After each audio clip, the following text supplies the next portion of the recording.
How did the mock draft podcast with the bossy go? It went great. Good. You enjoyed yourselves? Yeah, we did. We had a lot of fun. Excellent. I'll put out some teases out there. I told in the way that we did it, like a lot of mock drafts, you put your GM hat on. Mm-hmm. You don't think about what they might do. You think about what you would do if you're in that situation. Yeah. And so that's the way we approached every pick up to 23. No trades. It's hard to do. It's hard very hard to value trades in these mock drafts, especially for us. Some guys, some of the elite experts, they'll do it just for fun. Mm-hmm. So we just kept it straight, standard. How we do it if we were the GM. And I'll put it this way: there's a couple curveballs even before the Vikings get to 11, and things kind of work out. I think in a way that Sauce had pick a number 11 for the Vikings, and he didn't have to do any trading. All righty. Well, this is Ben Leber, and at Nacho Leber via Twitter or X, and watch him on TV today from 3 to 4:30. Twin Cities Live on Channel 5. Twin Cities Live on Channel 5. And with Twin Cities Live today, it's very cool, very festive. 7 days from the NFL draft, I hear you guys today are going to unfurl 7 wonderful sides for draft parties in a week. Start with the side dishes now, work on the main dish on Tuesday, and just unfurl the desserts on Thursday. I mean, that's good enough. Well, we got to work in cocktails too. Oh, for sure. Yeah. So do you do that on TV? What, cocktails? Yeah. Heck yeah. Yeah, I'm not saying drinking them. I don't know. No, we do. Oh, you do? Oh, yeah. Okay, well, yeah, it's a great show where I get amazing food and I get I get alcoholic drinks at times. I guess FCC be damned, right? Yeah, I mean we're taking TV sips. There's no reason why we're not taking TV to new levels. What you're doing. we're not doing beer bongs on the show. Yeah, TV and BAC all going to a new level right before our very eyes. Okay, so with the mock picks 1 to 23, what do you remember? NFL.com makes it really, really easy to find, like the picks. Like, I guess I got to find a mock that does not have trades. But let's begin with, and we don't have to do the whole thing. Caleb Williams, Bears. Then you guys came back with Washington selecting. Yeah, so they went a quarterback as well. Mm-hmm. You want me to actually tell you what we did? Yeah, here we go. I got the teams now. Yeah, so Washington at 2. Who picked it? And okay, so Sauce had all the odds. Okay. That way he ended up with 11 and 23. Got it. It's funny how he stacked the deck like that. So you put Daniels on Washington, correct? I did. Okay, 3 Patriots. Let me see how much I can guess here. He put McCarthy there. That's correct. Okay, 4 Arizona. With no trades, he put Harrison Jr. there. That's correct. 5 Chargers with no trades. He put Neighbors. Correct. Number 6, the New York Giants. You put Drake May there. Wrongo. Okay, what'd you put? I mean, for the sake of people like clicking on the podcast, I don't know if I want to go through. I'll put it this way. Okay, no, let's do it. You're right. So I had pick 6, and I'll say this is where things got interesting because I see what you're saying. I did not go quarterback. Yeah, I went with somebody. Okay. I think that if they go quarterback, it throws their at least this year into tumult. Yeah, with say we want Drake May. We want JJ. So if they take a quarterback and they start Daniel Jones, and Daniel Jones is Daniel Jones, and this is the New York market, even though they play in New Jersey, but it's the New York market. How can you start Daniel Jones though? That's the thing. I guess that's my issue. Yeah. If you take a quarterback, which they very well could, and I'm glad it's their drama and not ours. Yeah. If they could take a quarterback, then you have to trade Daniel Jones. Right. You got to get rid of him. There's no way that you can draft a guy at number 6 and be like, oh yeah, we're just going to have a friendly competition. No, you ain't. But trading with the Canadian Football League is not permissible. I always love that one. So that's why I think that they're stuck. Yeah, I don't think that they can take. I don't think they're stuck. Well, I see what you're saying. Right. I think they put themselves. Yeah. They have. I got you. There's too much talent there at 6, and they have obviously like a lot of teams. They have holes to fill as well. I think, and this is why I selected the person that I selected because it's a position of absolute need that can help out their quarterback being Daniel Jones. Okay, so let's do it this way. Now, finding the podcast, KFAN.com, is it Power Trip page or just KFAN.com? Now you're going to talk to Sauce about this is just a bevy of information. All right, 3-2. 10:15, good morning, Ben Leber at Nacho Leber. So, Titans, watch this. Number 7, the Tennessee Titans. You're an elite football mind. What do you think of Will Levis? I think you have to give him another shot. Yeah, I don't think you go quarterback here. 8, Atlanta Falcons. Do you think they'll have that pick, or do you think the league's going to come over the top with that tampering piece and Minnesota and Atlanta flip, and it goes Vikings get up there to 8? Do you think that? I'd be super surprised if that. So would I know, but there's going to be discipline. I bet you. I think there's going to be discipline. I don't know if they make that sort of disciplinary action. I don't know if I even understand the story correctly. I mean, tampering window opens on a Monday. He has a conversation with the head trainer on a Tuesday. What's the big deal? Yeah, it's right. Florio at ProFootballTalk.com is acting like a series of rules were broken where it's so flippant and cavalier in the NFL's face. So it's like the NFL will look the other way on 8 million things they know from the combine. But then, like, when you start getting that overt with it, and you got the Cousins press conference was 3 hours after free agency opened. I mean, I guess it's that easy to put a deal together and get with trainer guy and all that. It could be. Who says it's not? Here's where I think the NFL is hypocritical once again. What's the difference in one of these guys at the scouting combine being asked to go through the gauntlet of trainers that are in the big room and have the trainers, every trainer that wants to can put their hands on them, poke and prod, push and pull. They can get their whole medical and injury history from college. But yet when it comes to the NFL free agency, you're not allowed to figure out, hey, how healthy is our prospect here? How healthy is this guy? That should be as open book as the college prospects in the scouting combine. Wow, that's very well put. Okay, well, I mean, it's hypocritical, taking things too far, assuming there's a problem before there's a problem, like the boogeyman theory, where it's like, man, it's like nothing's even popped up here. Are you afraid that the boogeyman's going to jump out behind the tree? What I'm getting at here is with Kevin O'Connell joined 9 to noon on Tuesday. And so it's the second day of the off-season workouts, and at 8 a.m., an hour before 9 to noon, we're at Twin Cities Orthopedic Performance Center, so I'm going to pop into the field house. Hey, that's what Shaq Griffin looks like. Hey, there's Blake Cashman, and, just to see just kind of what they were doing. So O'Connell's on, and I'm like, just teasing to see where it would go because we're fan-raised. I'm like, now I was only in, when they were hopping and skipping and stretching and doing everything with the conditioning. I didn't see you in there. And he snapped his head. He goes, well, we're not allowed to be in there. I'm like, what? Like, you can't be in there. Okay.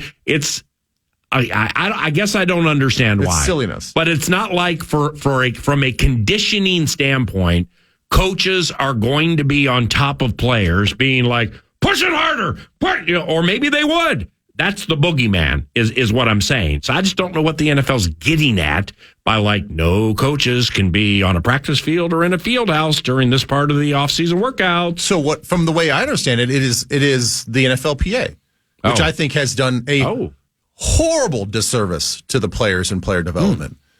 I think that this was part of the CBA where the players felt like that they were bending the NFL over the barrel and saying hey, if you're going to do all this other stuff, then we want a shortened offseason. And not only do we want a shortened offseason, we don't want the coaches to have the ability to manipulate the time that we're there. Okay. And so what they were concerned with was if it's carte blanche that these coaches can have access to players, all of a sudden a conversation turns into, hey, meet me on the field in the field house. Yeah. At 10:30 after your workout, just kind of want to go over a couple things here. You wouldn't want to have that. And all of a sudden now it evolves into these pseudo OTAs. You've got these position. It's so meetings paranoid on the and stupid, and it's so dumb. And the thing is, the players are so soft that they're like, God forbid I get paid millions of dollars and have to put in one more hour of work. Look, dude, you go there in the off season, you have first class training, a first class cafeteria, you get pampered from head to toe with the training staff with all the modalities that you'd ever want. They ask you to run and lift, which you're doing anyway. Yeah. You're already, whether you're going to Lifetime or you've got a super fancy trainer in South Beach that you're paying out of your own pocket, you get first class training for about 2.5 hours. Yeah. Your work day is from 7 a.m. if you're in the early lifting group, at least when I was there, 7 a.m. and you're done by about 9 o'clock, 9:30. Yeah, in the morning, not the night. In the morning. And you're saying, whoa. I don't want to see my coach because God forbid I have to talk to my coach and maybe go over some drills or maybe a little bit of film for about a half hour, 45 minutes. God forbid I walk out at 10:30. Yeah. Nacho's playing fast.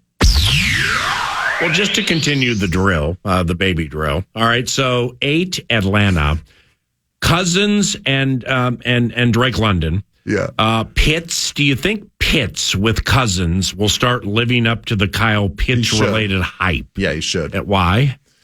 Well, he's got all the athletic talent.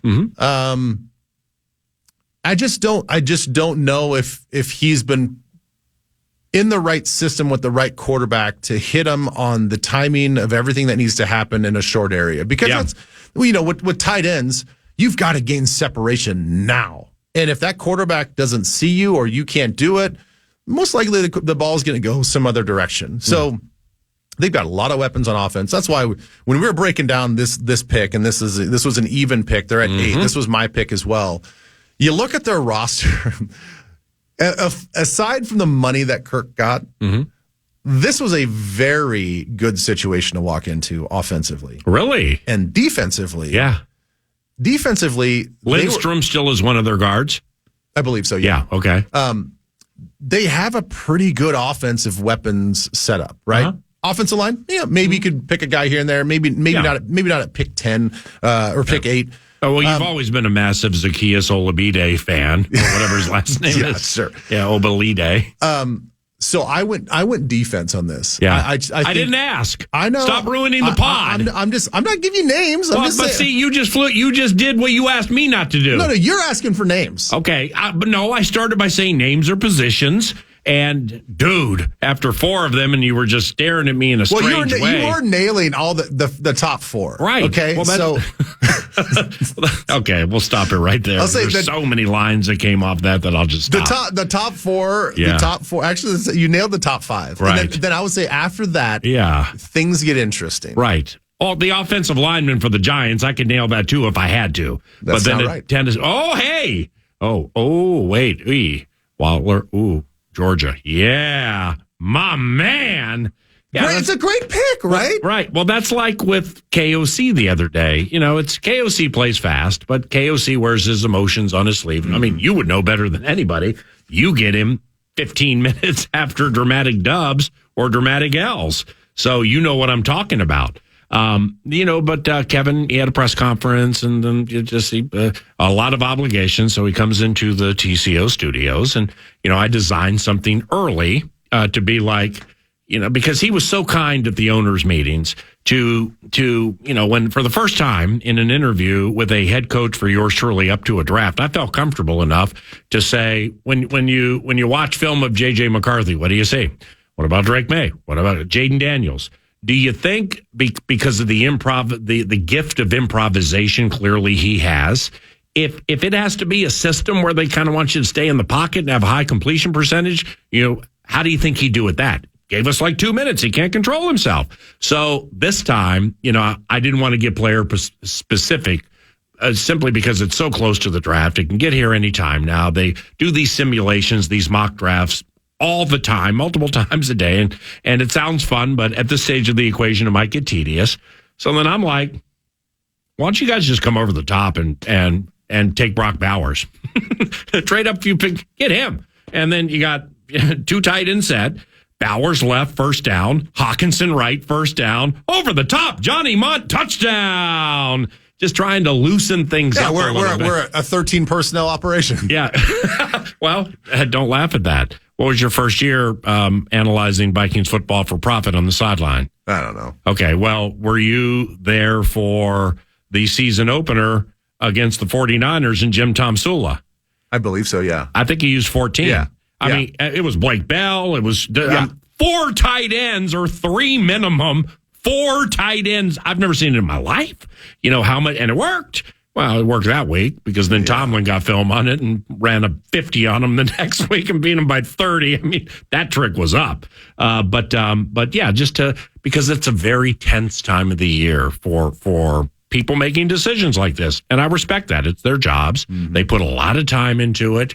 There's the give and take with the scouts and the acquiescing to, it doesn't have to be my way or the highway. So let me hear you out on this guy. Let me hear you out. And, and then we're like you put on Twitter at Nacho Leber. One more week. We're just a week from it now. And that's going to make it a lot of fun. Ben Leber and I have much more about which to chat with the NFL and or the NFL draft. We will do so around the corner. But first, The Fan, along with BigDeck.com, they want to give you a chance to put $1,000 in your hand with the National Cash Contest. Use the keyword BILLS at KFAN.com. The keyword is BILLS. Might win $1,000. Use that keyword at KFAN.com.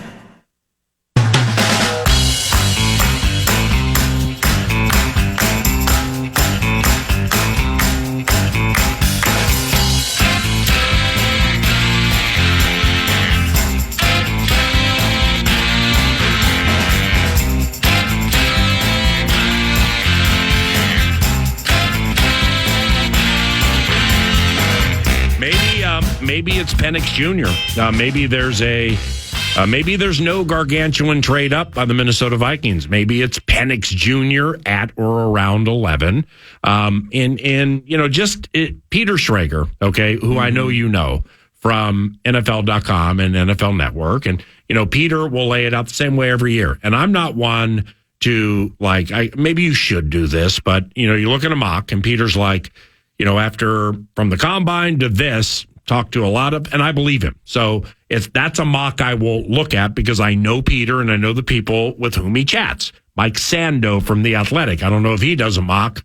My man's second to none. I mean, it's like we were at Chicago a few years ago and Peyton and Spielman were still together and they know Sando. And just to watch a high level national reporter, Sam Farmer, LA Times, I've seen it with him too. Watch them do their thing because it's like 11 o'clock. I roll into the JW Marriott, set to head upstairs, and I see Peyton and or Spielman. And then there was somebody there I didn't know. It was Mike Sando from The Athletic.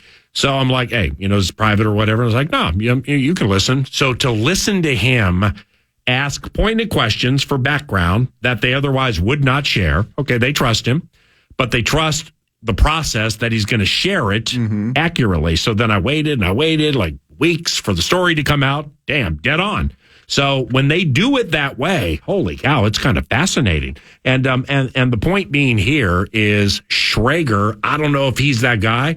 Maybe there's some subterfuge with some things he writes at NFL.com just to fill a pick in. But I like his mock. And I don't go back to okay, well, how do you like his mock? Look at the last 5 years. He's hit 20% in the top 15. Whatever, he's Peter Schrager. He has numbers you, or we don't have. Right. And I'm going to believe him at face value.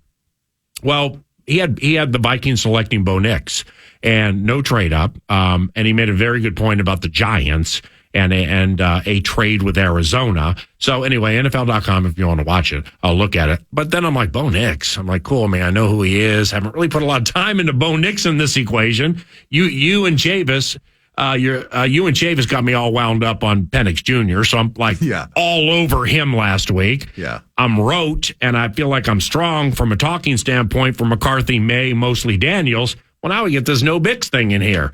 So you've watched him play, right? Yes. So you've put a fair amount of time into him, so I can ask you a pointed question about his completion percentage. I'm going to make a guess that he was 72% last year, 70 or 71 the year before. All right. So yesterday, I'm like, what's the number one thing Kevin O'Connell always says he requires from a quarterback? Accuracy. Right. So then now I'm looking at, like Rattler and Hartman, and that's how I came up with something called Keaton Slovis, who I actually fell in love with a little bit for a Saturday pick for somebody. We can talk about that later. Holy cow. But Nix kills them. So I'm going to guess we got a lot of shorties there. We got a lot of swings, a lot of screens, a lot of shallow crosses. Is that accurate? Or is he 70 some odd % intermediate and down the field, and they do it a fair amount? No, I actually think that his 70% is legit quarterbacking. Wow. Wow. Now there's an element, they're all in play. There's an element of the Oregonness to their offense, but not what it used to be. I will say this, and I said this shortly after I was comparing some film. This might have been like 2 months ago, so I'll sort of rehash the take. I think that if you are a J.J. McCarthy fan, if you think that the skill and what you see on the field, you're like, I like that style of play, stylistically. Yeah. If you like that style of play, I don't see how you cannot like Bo Nix. Oh, wow. So Nix moves. Nix moves. Hey. Nix moves. Nix throws on the run. Okay.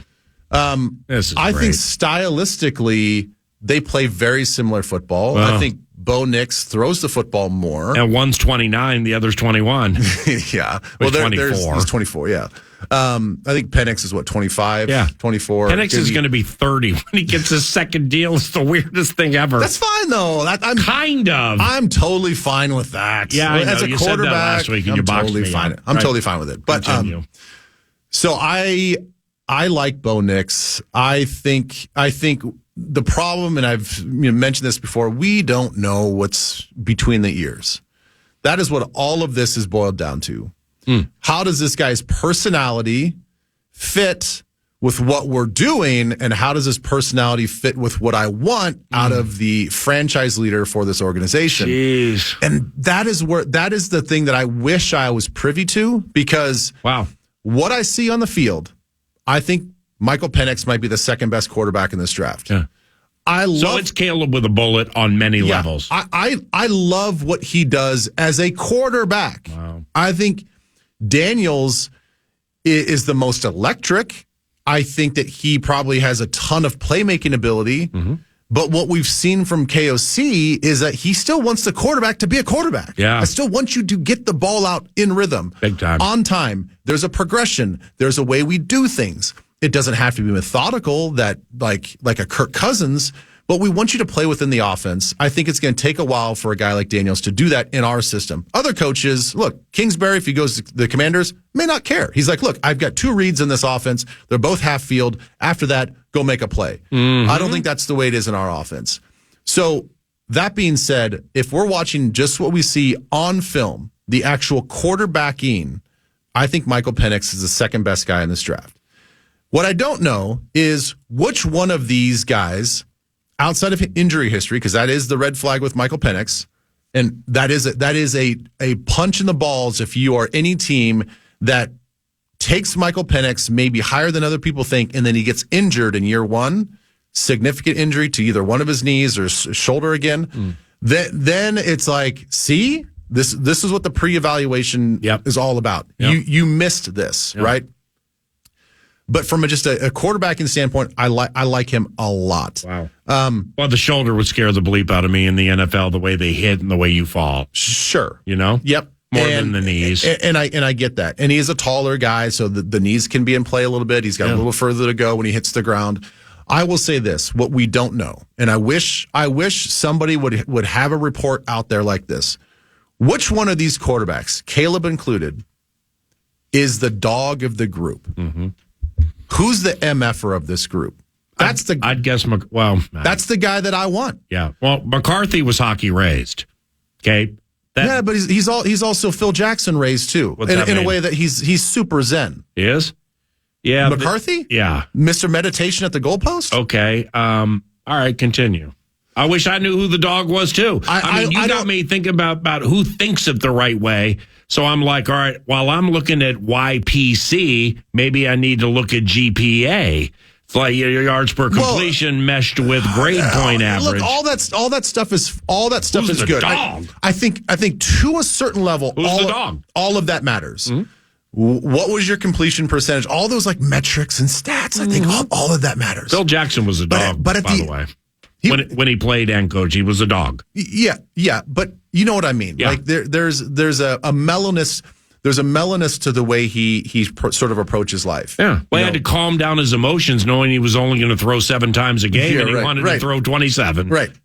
So if you take all of that and you've broken it down, you're like, okay, this guy, he throws this and this guy can throw this and this guy has this GPA and this guy can process this. I'm like, okay, great. Once we establish that baseline level, which one's the guy that's going to come into the locker room and be like, nah, my locker room. Yeah. My locker room. This is me. I'm the quarterback. I'm running this. I'm running this S. Like this is what we're doing here. I want a guy that has a little Favre to him, has a little like after a while. I'm not saying in year one, but it's not afraid to get in a guy's face. Not afraid to tell the coach like I don't like that. Like that's why are we doing that?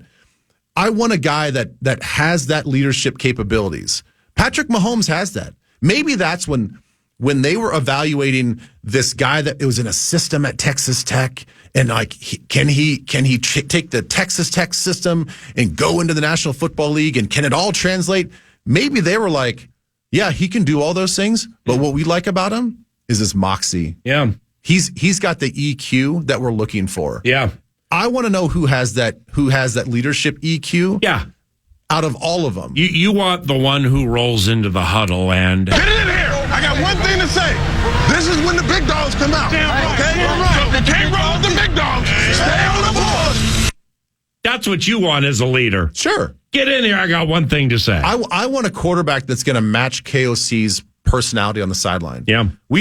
KOC is super level-headed when he's giving answers. He's very thoughtful, all this stuff. But we've seen, he's almost become a meme with the way that he celebrates, right? Yeah, legs kick up. Kick up. If he doesn't like a call, I'm watching him on the sideline absolutely just getting after these referees, right? Wow.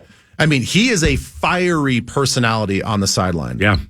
I want a dude that matches that. Right. I want a dude that, fine, if JJ wants to be Mr. Zen on the field and get his mind right, I want to know for certain that he's that dog when the game is on. I don't know. I haven't heard any sort of definitive declaration from any one of these guys, Caleb included, if they have that mentality. You want somebody after a loss to Green Bay early in the season is peppered in the locker room about the next game, and he says, and I will have my vengeance in this life or the next. Watch you on TV today, brother. And, man, holy cow, you've got me not only excited for the drive, you've got me excited to, preseason. Let's call games. Let's get back there. Let's have fun, man. I love calling games with you and Pete, and look forward to the opportunity this upcoming season. Ben Leber at Nacho Leber, benleber.com, 3 to 4:30 today.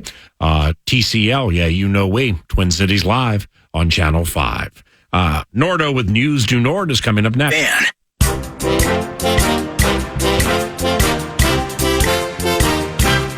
Wild file.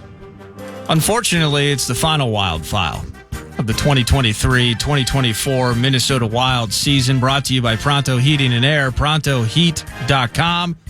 Minnesota Wild will play their final game of the season this evening at the X against the Seattle Kraken, and then they usher their way into the postseason, double-digit points out of a playoff spot. Just the second time in more than a decade the team won't qualify for the postseason. I believe the Eastern Conference matchups are booked, but the West, a little bit of drama, comes down to a battle for the third spot in the Pacific. Vegas hosting the Ducks at 9 p.m., the Kings hosting the Blackhawks at 9:30. Vegas holds the spot now with a 2-point advantage over said Kings, so they'd be facing the Oilers in the playoffs. The alternative would be falling to that wild card spot to take on either the Canucks or the Stars as a wild card team. The Wild are spectators, sadly, until next season. That's the Wild File, brought to you by Pronto Heating and Air, prontoheat.com. And that's the perfect transition into News Due Nord. Welcome back, 9 to noon. It's Nordo here, PA by my side. And News Due Nord is brought to you by The Casino at Canterbury Park, canterburypark.com. Feeling the felt with poker, blackjack, and awesome table games all year round. And then you're having sips at chips and looking at daily racing forums and all of that for live racing, which kicks off, I believe, might be less than a month from now. So the 2024 season, it's always a blast. So many cool things happening now. You got amphitheater being built and all sorts of things going on around Canterbury. It's the best spot in Shakopee to bring your family and have a blast all year round. CanterburyPark.com. NBA play-in games last night. Chicago, they smacked Atlanta, so the Hawks are done. Bulls are moving on to face the Heat Friday night. The reason they got to face the Heat? What a grinder. Sixers 105, Heat 104 in a play-in game last night. Jimmy, according to reports, PA, we were talking about it before the show today. It wasn't just like a quarter. It appears as though he may have suffered an MCL injury in like the early second quarter and played the rest of the game. I thought it was middle of the third quarter, and I'm like, damn, is Bulldog really playing a quarter and a half of this game on an MCL? Yeah, and wow. Jimmy is now set to be out for several weeks, so we'll see how that plays in for them. But Heat looked dominant in the first half. Sixers pushed. As I mentioned, Jimmy got hurt, came down to the wire, but the Sixers are your 7th seed. They'll be facing the Knicks. Yeah, I had the right idea yesterday, but the wrong guy. Your guy, Kelly Oubre. Oubre's the right name. That's the right name. Yep. Yeah, Oubre, I mean, he'll. I'm dumb for it not coming to mind. You got me thinking about the glory days of Buddy Hield and from his 17 Sacramento minutes. to Indy. Right. And his 17 minutes. Yeah, it's great. I'm trying to watching pronounce Oubre just go up and down the court going, hey. Fork Nas, Cork Nas, whatever the guy's name is. No, it was Kelly Oubre Jr., who was hit by a car early in the season. On a bike. On a bike. Wasn't he on a bicycle? He was. He got hit by a car in Center City. Came back and has become quite the contributor for the Sixers. So they face the Knicks. So tomorrow night you got Bulls and Heat for the 8th seed in the East. Not the Bulls in Heat, but the Bulls and Heat. The Bulls featuring your guy, Kobe White, who is absolutely maturing. It's a weird time for some of these guys. I can't believe it. What, 2nd, 3rd overall pick, UNC. He runs a 4.3 40. They talk about the speed. But he just couldn't shoot to save his life. Now he's 25, 30 points a game guy, distributes well. You get some dimes in the mix, plays good defense. He was the bit last night. He's kind of becoming a badass. And DeJounte Murray is one of the better perimeter defensive guys in the NBA. So they're aiming to have DeJounte and DeMar DeRozan because outside of hitting threes, DeMar can do a lot of things. Hey, what do you think of Trae Young, by the way? I mean, is he absolute high-ender? And I know he missed a bunch of time. But the Hawks with Murray and Trae Young, I don't know if I really like what they have down there. Yeah, it's a good question. Trae's very gifted. Trae's very talented. But is he an alpha dog? I don't know enough about their pro. I don't watch them enough to know that. That's fair. I take him on my team 10 out of 10 times. But Mike Conley is God made him an alpha. Yeah. Okay, but Mike Conley never has been or will be as talented or gifted or swift or as Trae Young. But that doesn't mean that Trae Young naturally is a born leader. Get in here. I got one thing to say. As the big dogs come out and give him a Chano Park. DeJounte's not that guy. I mean, DeJounte is a wonderful complimentary guy, DeJounte Murray. Very good question because I've always liked Luka Doncic more than Trae Young because of the size, because what you can do with the size. Yeah. Is there any disputing Luka Doncic has dog in him? None. Yeah. None. No, excuse me. Yeah. He has absolute dog. Right. But like Devin Booker. Yeah, he has it, but does he always have it? Well, Luka always has it. Steph always has it. Kawhi always has it. There are certain ones who always have it. Bird, Magic, and on and on and on. They just always had it. Yep. There may be some times that the body clock ain't, it's stuck in middle of the season and you're playing at Utah and nobody wants to be at Salt Lake City. It's boring and you can't get going or whatever. But then all of a sudden somebody gets under your skin. Well, that's when you see the dog. The doldrums or the grind of the 4 games in 5 nights, and all we do is travel. Salt Lake City's boring. No time to ski. Oh, you said what? Okay, watch this. It happened. I watched something on NBA TV recently where it was a throwback to the Atlanta Hawks with Dominique Wilkins and like Doc Rivers and Kevin Willis and Tree Rollins. and Larry Bird, Kevin McHale, DJ, God rest his soul, Robert Parrish, and so on. And the Hawks at Boston Garden were beating the Celtics by 25 points. Somebody on the Hawks, I think it was Dominic Wilkins, you couldn't hear what he said, but as they were heading to the locker room, it was one of those bits where the Celtics were walking and you could see the heads bobbing from the Hawks, like, you ain't got it. Yeah. Or, blah, blah, blah. They were getting into him. Bird didn't even look back. Begin the second half. Larry Bird takes the ball to start the second half. And the ref, old school ref, might have been Earl Strom, but somebody gave him the ball, handed it to him. He pushed it back in the stomach of the ref. I'm like, rah. And the ref's head, like, so it was an interview bit. So, Larry, what was that about? What did you say? He said, I looked at the ref and said, they're down 25. We are not going to effing quit. You better make sure you don't effing quit. Okay? And thinking the game's over and let's get out of town. And well, he hit 11 consecutive shots, 7 3-pointers in the third, and they blew by Neek like they were tied to a post, man. So that's dog. That is dog. It's an overused term. It's a term that I love because not everybody is the alpha dog. It's true. And it's not that being a beta, and, you can't make money, you can't live life or whatever, but God makes alphas for reasons, and he makes them differently than most. And that's what Larry Bird was. I'm not sure Trae Young is. Bulls and Heat, and then similar injury issues. Kings at the Pelicans. Zion. Yeah. Zion dealing with an injury as well. We got no NBA tonight, he's right? out for a week. Nothing tonight. Ugh. Both play-ins tomorrow, and then the playoffs officially start in earnest. Mm-hmm. Which, by the way, we had Wolves Vox, Alan Horton in studio for the first couple of segments of the show. I would encourage you to podcast that as we inch closer and closer and closer. I know Saucy and I are doing a noon to 2 show on Saturday. We're going to have Johnny K out of the gates around noon. Heavy on the NFL draft, of course. We'll get into the meat mock and all of that. But then it's straight into the pregame at 2 for Suns Wolves. I'm looking at a text right now from a friend of mine with Arise with the Guys, which is Saturday, 9 a.m. Grace Church, arisewiththeguys.com, HOF Tony Dungy there and so on.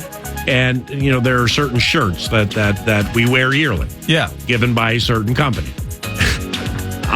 You love it. If it's phrased the way I think it is, it'll make you laugh for an hour. I'm going to have to reread it in a second. It's one of those Tolstoy texts. But I think the number I put down for my neck size is coming in question. I think I'm going to read. Dude, that's my size. Okay, and I know what this guy. Okay. All right, man. Oh, that's hilarious if that's the case. Anyway, go ahead. Couple of bits here. You're really your neck size? I got to find a way to cover up half of the third chin, man. Seriously. Arise with the Guys Saturday. Bring family members, friends. Super inspirational event. I'll be there. Tony Dungy, Matthew Slater, David Tyree, CJ Ham, and so on and so on and so on. Takes about 2 hours. Podcast by Jason Romano of Sports Spectrum. Right after with me and David Tyree. Arisewiththeguys.com. 9 a.m. Saturday. Would love to see you there. I got a couple of draft bits for the Vikings that I'm actually going to hold off. I'm going to present to you and your 11 a.m. guest, Ben Gessling, who will be in studio shortly. Yep. But Jim Harbaugh, how about this? Just poaching his brother's guys left and right. Yeah. His OC is Greg. I just was asked do I use a spacer when wearing ties? Okay, did you commandeer somebody's phone and come at me with this neck thing? No, I didn't. All right, sorry. Sorry to clown. I thought it was funnier than it was, but anyway, go ahead. Well, it's a good question. Yeah, it's all good. The neck ain't getting smaller, I'll tell you that. Mm-hmm. Thank you. There we go. Greg Roman, formerly his Baltimore OC of John, is now in L.A. with the Chargers. They get Gus Edwards. Now they've just picked up J.K. Dobbins. Wow. So it might be Baltimore Ravens West from an offensive standpoint, heavy on the run and all of that. And then Jalen Hurts was apparently best buds or a family friend with the now former offensive coordinator. It's Kellen Moore in the mix now. He's had some trouble with a lack of continuity, he says, with coordinator changes in Philly. I don't know if that's a shot at Sirianni and just how things have gone as everyone's getting jobs, being poached, speaking of that, from Philly. But he brings him back to his college days. He's worried about it, needs continuity for this Eagles offense to get back to doing what they were doing. And the continuity of 9 to noon will continue around the corner with Ben Gessling from the Star Tribune, chatting Vikings football. And also, he just got back from the Boston Marathon. My man actually ran the Boston Marathon and finished the race. We'll chat about that and much more with the Scribe on KFAN.